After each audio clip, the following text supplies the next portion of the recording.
until the year 2000. Now, what does that mean? What are the ramifications of such a ban on political party culture and activities? It means that the people, first of all, did not understand how political parties behave. How do they, for instance, are formed? What are the structures that make up political parties? What type of people can drive the major issues that political parties are standing for? And also, how do they relate? How do one party relates with another in a society?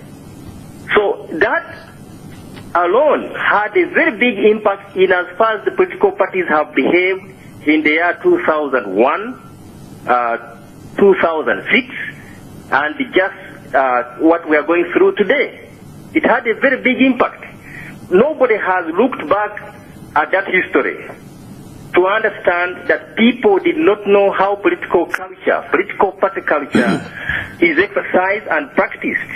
How is it engendered among the people? And how does the public join political parties? That has been missing totally. Now, if you look at what should be the priorities, your question today, Edmond, I think the priority should be the civic empowerment of the masses. After the big chunk of the population of Uganda, nearly over 7 or so millions of Ugandans were unable to vote. And that is a very big disenfranchisement of the Ugandan population, politically, and socially and economically, because it is through these parties or the elections that we express our choices and what we think should be our leaders and what they should exercise in trust of our vote. So you find that this big level of disenfranchisement must be a major interest of the political parties or political players that were involved in the elections. And it should be done in such a way that people should be mobilized, that the continuous activities and activeness of political parties does not begin and end with the election. It must be a sustained program. It must be a sustained a strategy that helps the political parties to live and to mass membership. Secondly, mobilizing of the resources, which Mr. Ogot talks about, is very important.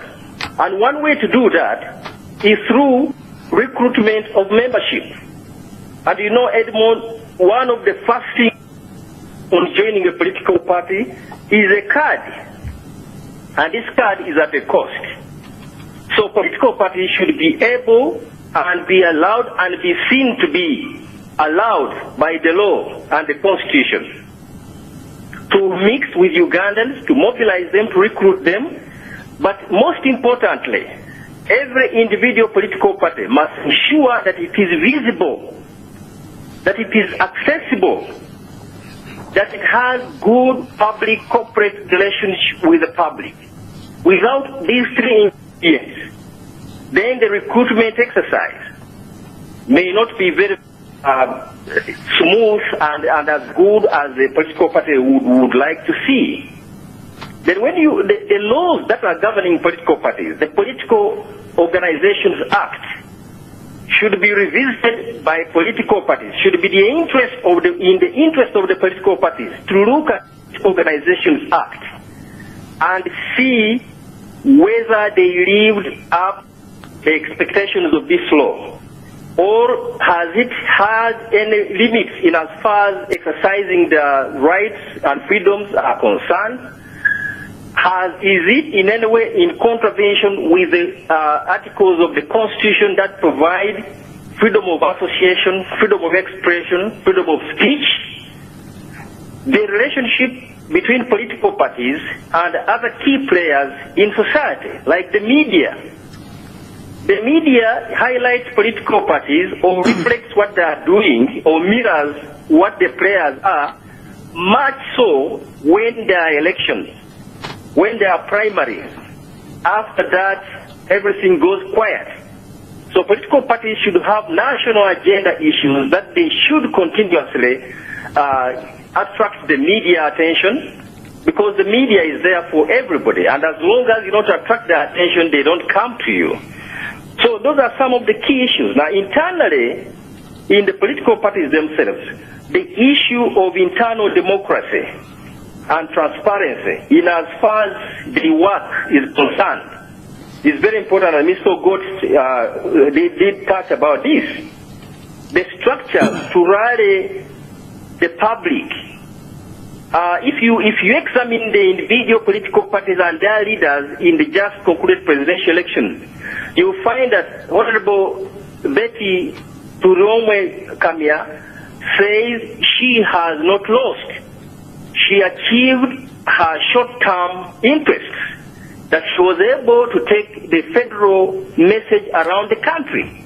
She does not concede defeat, because hers was not about to capture power in the short run. It was about taking around the message of a federal system of governance.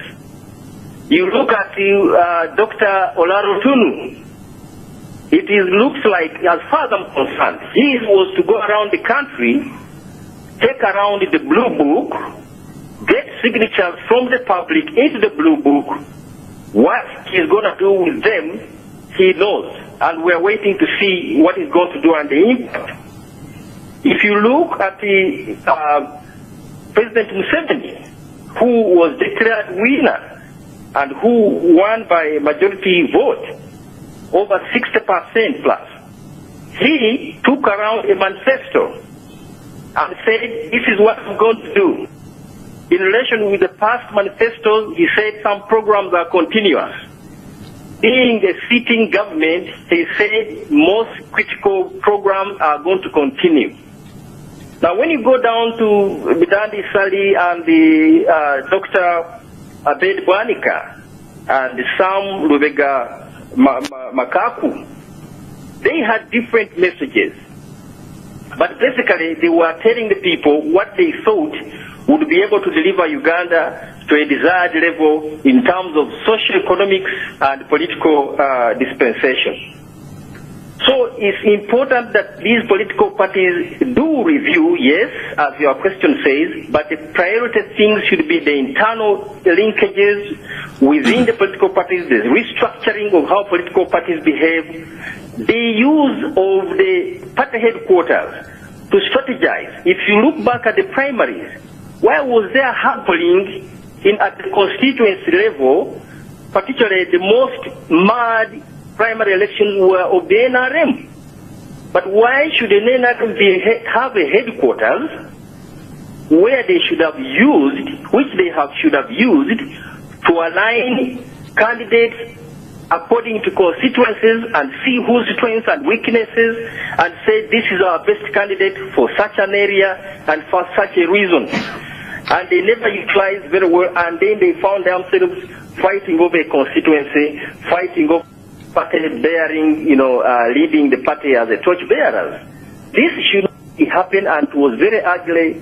I think political parties must use their headquarters to strategize how they are going to run in as far as constituencies are concerned. All right. And regionalization of their structures, as you see, the NRM has regional vice presidents. Right.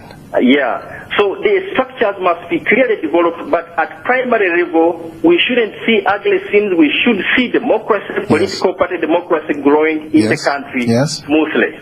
All right, Peter, we're going for a break, but before we do that, the proposal to amend the constitution so we have 7-year terms, does that make sense to you? And the restoration of term limits, what do you say on that, about that, very briefly?